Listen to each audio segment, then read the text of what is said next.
అద్భుత విజయంతోటి ఆర్ఆర్ మరి టేబుల్ పట్టికలో నెంబర్ 1 స్థానంలో కొనసాగుతుందని చెప్తున్నారు ఫ్యాన్స్. అయితే వాస్తవానికి ఈ యొక్క మ్యాచ్లో డీసీ పోరాడినప్పటికీ ఓడిపోయింది. ఇక ఓటమి నేపథ్యంలోనే మన కెప్టెన్ అయినటువంటి రిషబ్ పంత్ అసహనానికి గురయ్యాడట. అయితే వాస్తవానికి గత మరి యాక్సిడెంట్ తర్వాత 1.5 ఇయర్ నుంచి ఆడకుండా ఉన్నటువంటి మన రిషబ్ పంత్ ఆడినటువంటి 2 మ్యాచ్లలో విఫలమయ్యి మరి చాలామంది విమర్శలు పాలని చెప్పాలి.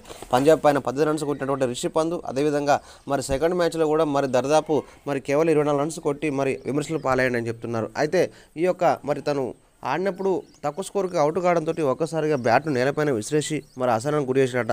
ఇప్పుడు ఈ యొక్క ఉదంతం మన ఐసీసీకి అదేవిధంగా బీసీసీ కూడా చేసిందని చెప్తున్నారు ఫ్యాన్స్. ఎందుకంటే వాస్తవానికి రిషబ్ పంత్ ఈ విధంగా చేయకూడదు. ఆటలో సహజం, ఎందుకంటే గెలుపోట్లను సహజం.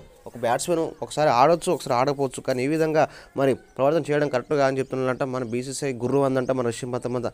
అదే కాకుండా రిషబ్ పంత్ చేసినటువంటి ఈ యొక్క కార్యక్రమానికి ఈ యొక్క మరి ప్రవర్తనకు తనకే హెడ్ కోచ్ అయినటువంటి రికీ పాంటింగ్ కూడా చాలా కోపంగా ఉన్నాడు. రికీ పాంటింగ్ మీ దగ్గర కూడా పోయి తనను చూసుకుంటూ ఏదో మరి కూర్చుంది అన్నట్టు వీడియో ఇప్పుడు బాగా వైరల్ అవుతుందని చెప్తున్నారు ఫ్యాన్స్. వాస్తవానికి రిషబ్ పంత్ ఆట మీద దృష్టి పెట్టాలి కానీ ఇటువంటి చేయకూడదని చెప్తున్నారు.